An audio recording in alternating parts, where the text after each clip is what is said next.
Hi my dear friends and families, welcome to Craft Tamil channel. இன்னைக்கு வீடியோவில் வந்து பார்த்தீங்கன்னா இந்த மாதிரி வேஸ்ட்டாக இருக்கிற வாட்டர் கேன் வச்சு தான் ஒரு ரீயூஸ் கிராஃப்ட் ஐடியா பார்க்க போகிறோம்.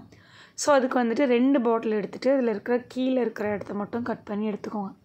ஸோ அதில் வந்துட்டு நம்ம பெயிண்ட் பண்ண போகிறோம். அதுக்கு வந்து ஒரு லைட் பிங்க் கலர் தேவை. டார்க் பிங்க் தான் இருந்துச்சுங்கிறதுனால டார்க் பிங்க் கொஞ்சம் எடுத்துகிட்டு அது கூடவே ஒயிட் மிக்ஸ் பண்ணி லைட் பிங்க் வந்து எடுத்துக்கிட்டோம். ஸோ அந்த பிங்க் வந்து ஒரு கலரில் ஒரு பாட்டிலுக்கு வந்து நம்ம கலர் பண்ண போகிறோம். ஓகேவா? இதுக்கு கலர் பண்ணுறதுக்கு நீங்கள் ப்ரஷ் யூஸ் பண்ணுறத விட நீங்கள் வந்து ஸ்பாஞ்ச் யூஸ் பண்ணிக்கோங்க. அது வந்து உங்களுக்கு பெயிண்ட்டும் கம்மியாகும். அதே மாதிரி பார்த்திங்கன்னா உங்களுக்கு ப்ரஷ்ஷில் பண்ணும்போது நீங்கள் எப்படியே தேய்க்கும் போது என்ன ஆகும்னா அவ்வளோவா அதில் கரெக்டாக போய்ட்டு ஒட்டாது. இதே நீங்கள் வந்து ஸ்பாஞ்ச் யூஸ் பண்ணி பண்ணும்போது எல்லா இடத்துலையும் நல்லா அப்ளை ஆகிடும். ஸோ அதனால தான். ஓகேங்களா? ஓகே, இப்போ இந்த மாதிரி நம்ம ஒரு பாட்டில் ஃபுல்லாக பண்ணிடலாம். முடிஞ்ச அளவுக்கு உங்கள்கிட்ட 2 பாட்டிலுமே இந்த மாதிரி கீழே ஃபர்ஸ்ட் பண்ணிகிட்ருக்கேன்ல இதே மாதிரி பாட்டிலாக இருந்துச்சுன்னா நல்லாயிருக்கும். அந்த மாதிரி பாட்டில் 2மே கிடைக்கல. ஸோ ஒன்று தான் அந்த மாதிரி இருந்துச்சுங்கிறனால ஒன்றுத்தில் இந்த மாதிரி பண்ணிவிட்டு இன்னொரு பாட்டில் வந்து கொஞ்சம் அந்த ஷேப்பில் தான் இருந்துச்சு, அது எடுத்து வச்சுருக்கோம். ஓகேவா? ஸோ ஓகே, இப்போ நம்ம இதுக்கு பெயிண்ட் அடித்தாச்சு. அங்கங்கே கொஞ்சம் கொஞ்சம் லைட்டாக தெரிகிற மாதிரி இருந்துச்சு. அந்த இடத்துல மட்டும் கொஞ்சம் லைட்டாக மேலே வந்து பட்டிட்டிங்கரிங் பண்ணி விட்டுட்டோம். ஸோ பார்த்திங்கன்னா இதை அடிச்சுட்டு அப்படியே நல்லா ஒரு 10 நிமிஷம் கிட்ட காய வச்சுருங்க. ஓகேவா?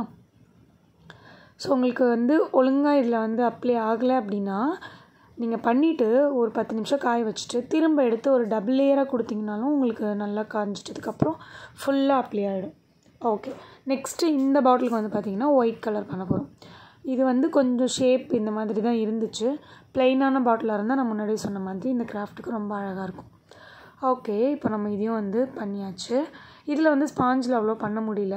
ஸோ அது கொஞ்சம் கோணலாக இருந்தனால ஃபுல்லாக வந்து ப்ரஷ்லேயே பண்ணி விட்டாச்சு. ஓகேங்களா? ஸோ இப்போ இதுக்கும் பண்ணிவிட்டு ஒரு 10 நிமிஷம் நல்லா காய வச்சுருங்க. அது காயிற கேப்பில் இந்த மாதிரி இன்னொரு கார்ட்போர்ட் பீஸ் ஒன்று எடுத்துகிட்டு அந்த கார்ட்போர்ட் பீஸை இந்த மாதிரி ஒரு ஷேப்பில் கட் பண்ணி எடுத்துருங்க. அந்த 2 பாட்டிலையும் வைக்கிற அளவுக்கு வந்து கட் பண்ணி எடுத்துக்கோங்க. நெக்ஸ்ட் வந்து பார்த்திங்கன்னா இதுக்கு கலர் பண்ண போகிறோம். இதுக்குமே வந்துட்டு லைட்டான ஒரு பிங்க் கலர் பண்ணிங்கன்னா நல்லாயிருக்கும். ஸோ அதனால் வந்து அந்த பிங்க் கலர்லேயே வந்து லைட்டாக ஒயிட்டை மிக்ஸ் பண்ணி இந்த மாதிரி நாங்கள் அடிச்சு விட்டுட்டோம். ஸோ இப்போ கீழே வைக்கிறதுக்கு ஒரு பேஸ் வந்து ரெடி ஆகிடுச்சு. இன்னும் கொஞ்சம் திக்கான கார்ட்போர்டு எடுத்திங்கன்னா இன்னும் அழகாக இருக்கும், கொஞ்சம் ஸ்ட்ராங்காக இருக்கும் அதுவுமே. ஓகேங்களா? ஓகே, இப்போ வந்து நம்ம இதுக்கும் பெயிண்ட் பண்ணி முடிச்சாச்சு. இப்போ இதையும் பெயிண்ட் பண்ணி நல்லா காய வச்சுருங்க. நெக்ஸ்ட் ஒர்க் என்னென்னு பார்க்கலாம். இந்த மாதிரி லைட்டான ஃபோம் ஷீட், லைட் கலரில் வந்து ஃபோம் ஷீட் எடுத்து ஸோ அதில் வந்து நம்ம இந்த மாதிரி மேலே பெரிய காது மாதிரி வரைஞ்சி கட் பண்ண போகிறோம். ஓகே, ஸோ ஒரு பீஸ் கட் பண்ணிவிட்டு அதையே மெஷர்மெண்ட்டாக வச்சு இன்னொரு பீஸும் கட் பண்ணி எடுத்துருங்க. அதுக்கப்புறம் அதுக்கு உள்ளுக்குள்ளே வந்து கொஞ்சம் சின்னதாக அதே மாதிரி ஷேப்பில் கொஞ்சம் சின்னதாக இந்த மாதிரி கட் பண்ணி அதை வந்து உள்ளுக்குள்ளே வச்சு இப்படி ஒட்ட போகிறோம். ஓகேவா? ஸோ இந்த மாதிரி நம்ம ஒட்டியாச்சு. நெக்ஸ்ட்டு வந்து பிளாக் கலர் ஃபோம் ஷீட்டு ஒரு கலர் பேப்பர் ஏதாவது எங்ககிட்ட இந்த மாதிரி ஃபெல்ட் ஷீட் இருந்தனால அதில் வந்து இந்த மாதிரி கட் பண்ணி எடுத்தோம். நெக்ஸ்ட்டு நம்ம இந்த பாட்டிலில் வந்து கண் வரைய போகிறோம். அந்த மூடி இருக்கிற மாதிரி அந்த இமை மட்டும். ஸோ அது அப்புறம் மூக்கு, வாய் இது மட்டும் லைட்டாக பென்சிலில் வரைஞ்சி விட்டுட்டு அதுக்கப்புறம் ஒரு பிளாக் கலர் ஸ்கெட்ச் யூஸ் பண்ணி வரைஞ்சிக்கலாம். நீங்கள் வந்து மார்க்கர்லேயும் வரைஞ்சிக்கோங்க. மார்க்கர் ஆர் வந்துட்டு பெயிண்ட் இருந்துச்சுன்னா கூட பெயிண்டில் நீங்கள் வரைஞ்சிங்கன்னா இன்னும் டார்க்காக தெரியும். ஸோ எந்தளவுக்கு டார்க்காக தெரியுதோ அந்தளவுக்கு அழகாக இருக்கும். ஓகேங்களா?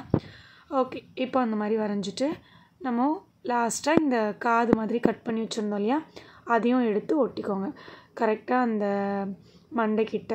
ஸோ தலைக்கு மேலே இந்த மாதிரி ஒட்டி விட்டுருங்க. அவ்வளோதான். இது வந்து பிங்க் கலர் காது மட்டும்தான் இதுக்கு ஒட்டணும். பிளாக் கலரில் கட் பண்ணது வந்து பார்த்திங்கன்னா நம்ம ஒயிட் பீஸ் ஒட்ட போகிறோம். ஓகே, ஸோ ஃபர்ஸ்ட் வந்து இந்த மாதிரி கண் மாதிரி 2 பீஸ் அது கட் பண்ணுறது காமிக்கல, அந்த ஷேப்பில் கட் பண்ணி இப்படி நீங்கள் ஒட்டிடுங்க. நெக்ஸ்ட்டு அதுக்கு நம்ம வரைஞ்ச மாதிரியே தான் இதுக்கும் இந்த மாதிரி வரைஞ்சிட்டு நெக்ஸ்ட்டு இதுக்குமே நம்ம காது ஓட்டணும். காது ஓட்டுறதுக்கு முன்னாடி கண்ணுக்கு வந்து இந்த மாதிரி ஒயிட் கலரில் வந்து சின்ன ஒயிட் பேப்பரை வந்து கட் பண்ணி ஒட்டி விட்டுருங்க. ஓகே, நெக்ஸ்ட்டு காதும் ஓட்டிட்டோம் அப்படின்னா ரொம்ப சிம்பிள். 2 கிராஃப்ட் வந்து நம்ம ரெடி பண்ணியிருக்கோம். 2மே நம்ம pen stand or brush stand, pencil stands இந்த மாதிரி நம்ம யூஸ் பண்ணிக்கலாம். இப்போ அதை வந்து நம்ம கீழே கார்ட்போர்டு வந்து கலர் பண்ணி வச்சுருக்கோம்ல அதில் நீங்கள் ஒட்டிக்கோங்க. இல்லை எனக்கு கார்ட்போர்டே தேவையில்லைன்னா நீங்கள் சும்மா கூட இந்த மாதிரி பண்ணி வச்சுக்கலாம். ஓகேவா? ஸோ கார்ட்போர்ட் பண்ணி அதில் ஒட்டணும்னு எந்த அவசியமும் கிடையாது. நாங்கள் அது ரெண்டும் ஒன்றா இருந்தால் பார்க்க நல்லாயிருக்கும்னு சொல்லிட்டு இந்த மாதிரி பண்ணியிருக்கோம். அந்த கார்ட்போர்ட்லேயுமே லைட்டாக கொஞ்சம் டிசைன் கொடுத்தா நல்லாயிருக்கும்னு சொல்லிட்டு சின்ன சின்ன ட்ராப்ஸ் மாதிரி வச்சு ஃப்ளவர் மாதிரி பண்ணியிருக்கோம். ஓகே, ஸோ இப்போ அவ்வளோதான். இப்போ நம்மளோட கிராஃப்ட் வந்து ஃபினிஷ் பண்ணியாச்சு. இதில் வந்து நீங்கள் பென்சில் இந்த மாதிரி உங்களுக்கு தேவையான கிராஃப்ட் ஐட்டம்ஸ் கூட போட்டு வச்சுக்கலாம். ஸோ அவ்வளோதான், இந்த கிராஃப்ட் வந்து முடிஞ்சிருச்சு. இந்த கிராஃப்ட் பிடிச்சிருந்துச்சுன்னா லைக் பண்ணிவிட்டு சேனலை சப்ஸ்கிரைப் பண்ணிக்கோங்க. Bye bye.